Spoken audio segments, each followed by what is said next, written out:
या देवी सर्वभूतेषु मां ब्रह्मचारिणी रूपेण संस्थिता नमस्तस्यै नमस्तस्यै नमस्तस्यै नमो नमः।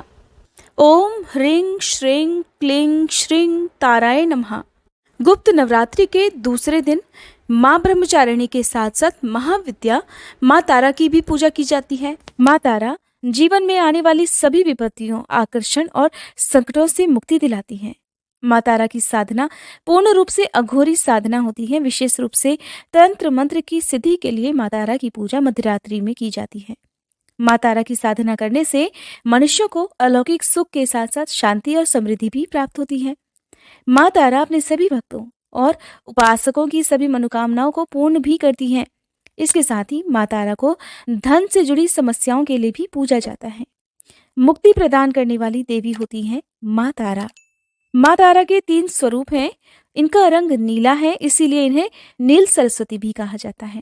इसके अलावा मां तारा को उग्र तारा के नाम से भी जाना जाता है। मां अपना उग्र रूप धारण करके अपने भक्तों के सभी कष्टों को दूर करती हैं और अपने भक्तों को मोक्ष भी प्रदान करती हैं। इनकी पूजा करने से काम, क्रोध, मोह और लोभ से भी मुक्ति मिल जाती है। मां तारा का तीसरा स्वरूप है मां एकजटा।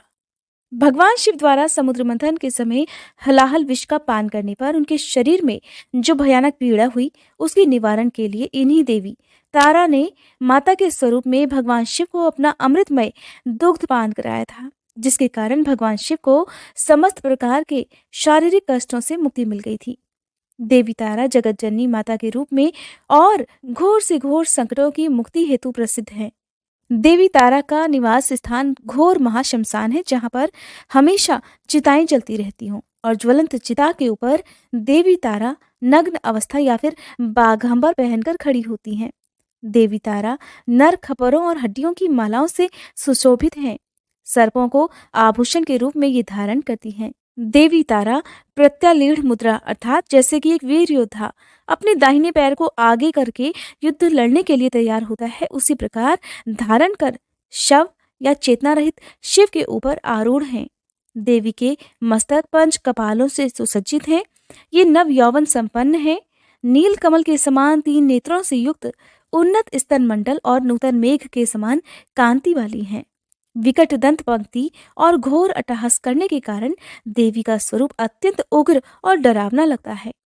देवी का स्वरूप बहुत डरावना और भयंकर है और वास्तविक रूप से देवी चिता के ऊपर जल रहे शव पर आरूढ़ है और इन्होंने अपना दाहिना पैर भगवान शिव की छाती पर रखा हुआ है। देवी घोर नीलवर्ण की हैं, महाशंख की माला धारण करती हैं और छोटे कद की हैं। कहीं कहीं पर ये देवी अपनी लज्जा निवारण हेतु बाघंबर भी धारण करती हैं। सर्वप्रथम स्वर्गलोक के रत्नद्वीप में वैदिक कल्पोक्त तथ्यों तथा वाक्यों को देवी काली के मुख से सुनकर भगवान शिव अपनी पत्नी पर बहुत प्रसन्न हुए। भगवान शिव ने महाकाली से पूछा, आदिकाल में अपने भयंकर मुख वाले रावण का विनाश किया, तब आश्चर्य से युक्त आपका वह स्वरूप तारा नाम से विख्यात हुआ।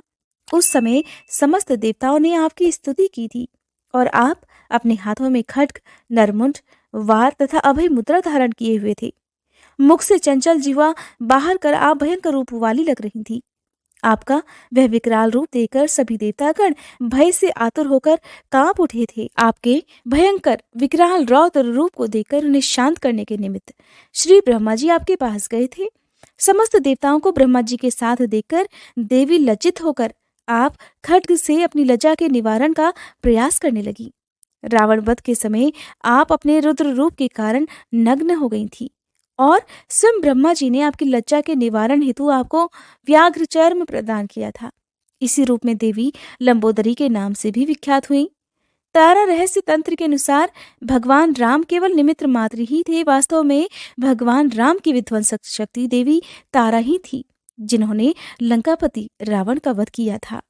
देवी तारा की पूजा करते समय सफेद या नीले रंग के फूल उन्हें अर्पित किए जाते हैं और भोग में मां को अनार के दाने अर्पित करने चाहिए। जिन लोगों के शत्रु या विरोधी उन्हें अक्सर परेशान करते हैं या उनकी वजह से मानसिक तनाव रहता है, ऐसे लोगों को गुप्त नवरात्रि के दूसरे दिन मां तारा का ध्यान करके अपने जो भी समस्याएं हैं, अपनी परेशानियों के निवारण हेतु मां से प्रार्थना करनी चाहिए। माँ अपने ऐसे भक्तों की समस्याएं दूर करके उन्हें शत्रु और विरोधियों से दूर करती हैं। उनके शत्रु और विरोधी माँ तारा की कृपा से शांत हो जाते हैं। माना जाता है कि माँ तारा की कृपा से समस्त ग्रहों को भी शांत किया जा सकता है। जिस घर में माताओं का सम्मान होता है उस घर में सदा माँ तारा की कृपा बनी रहती है। गुप्त नवरात्रि के दूसरे दिन महाविद्या तारा का ध्यान करके पूजा करने के साथ ही माँ ब्रह्मचारिणी की पूजा भी करनी चाहिए। माँ ब्रह्मचारिणी की पूजा करने से जीवन में स्थिरता आती है। जिन लोगों का मन चंचल होता हो उन लोगों को माँ ब्रह्मचारिणी की विधि विधान से पूजा करके आज के दिन श्री दुर्गा सप्तशती का पाठ करना चाहिए। माँ को लाल या फिर पीले रंग के फूल अर्पित करने के साथ ही फलों का और मिठाइयों का भोग लगाना चाहिए। सबसे अंत में आरती करके क्षमा याचना करके अपना व्रत प्रारंभ करना चाहिए।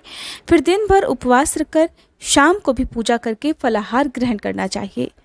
जो लोग सारे उपवास नहीं भी रख सकते उन्हें भी सुबह और शाम नियमित रूप से पूजा करके व्रत की कथा जरूर पढ़नी या सुननी चाहिए, जिससे व्रत का ही पुण्य प्राप्त होता है। ये थी आज की वीडियो। उम्मीद करती हूँ ये जानकारी आपको पसंद आई होगी।